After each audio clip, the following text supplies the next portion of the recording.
মা মেয়ের সম্পর্কগুলো অনেক সুন্দর, তাই না? দুনিয়াতে সব থেকে সুন্দর সম্পর্ক হচ্ছে মা মেয়ের সম্পর্ক। আসসালামু আলাইকুম, কেমন আছেন সবাই? আশা করি সবাই ভালো আছেন, সুস্থ আছেন। যে যেখান থেকে দেখছেন সবাইকে অনেক অনেক ধন্যবাদ। একটু দেখবেন, সকালবেলা ঘুম থেকে উঠে দেখি যে ওয়েদারটা অনেক জোস আর মনে হচ্ছে বৃষ্টি আসবে। তাই তো ঝটপট করে বিছানা গুছিয়ে নিয়েই বৃষ্টি চলে এসেছে, জাস্ট আমি চলে গিয়েছি বৃষ্টিতে ভিজতে।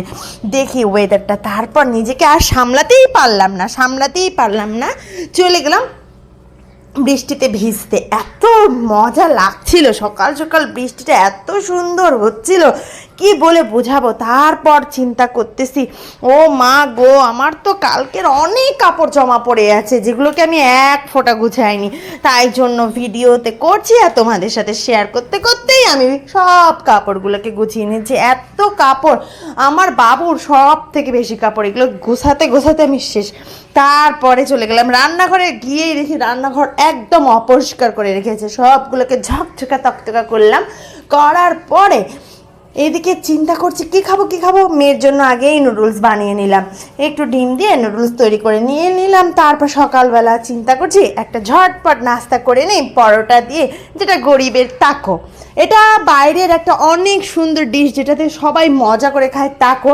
আমি এটা গরিবের ডিশ, কারণ আমি তাড়াতাড়ি ঝটপট করার জন্য একটু মাংস দিয়ে তাকো বানিয়ে নিয়েছিলাম। কি দারুণ লাগছে না দেখতে?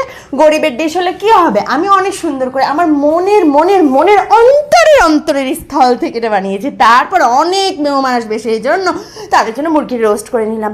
এদিকে কারেন্ট চলে গিয়েছে, আবার আমি একটু ভিডিও করব, কারণ আমরা কন্টেন্ট ক্রিয়েটর, সব সময় আমাদেরকে ভিডিও তৈরি করতে হয়, যেখানে যাই সেখানেই ভিডিও তৈরি করতে হয়, তাই ভিডিওগুলো করে নিলাম। তারপরে মেহমানদের জন্য একটু মিষ্টি আইটেম রাখবো, সেই জন্য একটা ডেজার্ট তৈরি করছিলাম, কুনাফা, গরিবের কুনাফা। এই ডিশটা আপনারা হয়তো সবাই বাসায় তৈরি করেছেন, আমি অনেক প্রায় করি, কিন্তু আজকে যেহেতু ভিডিওই করছি তাই জন্য একটু পেস্তা দিয়ে সুন্দর করে, যে এটা চকলেট, কুনাফা চকলেটটা করে নিলাম। একটু লাচ্ছা সেমাই, আমাদের এখানে একটা সুন্দর লাচ্ছা সেমাই পাওয়া যায়, এই লাচ্ছা সেমাইটা দিয়েই আমি কুনাফাটা তৈরি করে নিব। এখানে বাদাম দিচ্ছিলাম, পেস্তা দিচ্ছিলাম, দিয়ে একটু মিক্সিতে জাস্ট ব্লেন্ড করে নিতে হবে, অনেক সহজে ইজি। তারপরে সেমাইটাকে হালকা করে ভাজে নিয়ে তারপরে পেস্তা বাদামের পেস্ট দিয়ে এই তো জাস্ট হাত দিয়ে মাখায় চকচকা করে দেন আমার না শেফটা আসেনি, চারকোনা যে শেফটা ছিল সেটা কিন্তু আসেনি, জানেন। কিন্তু তারপরে কি, আমি এইভাবেই কাজ চালিয়ে নিই, যেভাবেই হোক আমার রান্না মানে জাস্ট আমার কাছে সেরা। কার কাছে কেমন লাগে আমি জানি না, কিন্তু তারপরে মেহমান আসার আগেই দেখছি যে ওয়াও, জাস্ট অসাম হয়েছে। একটু নিজেকে টেস্ট করে দেখলাম, দেখি তো কেমন হয়েছে। উফ, যা মজা হয়েছে না, কি বলবো। তোমরা খেলে তো তোমাদেরকে আবারও খেতে ইচ্ছে করতো। নিজের প্রশংসা একটু বেশি করা হচ্ছে, তাই না গাইস?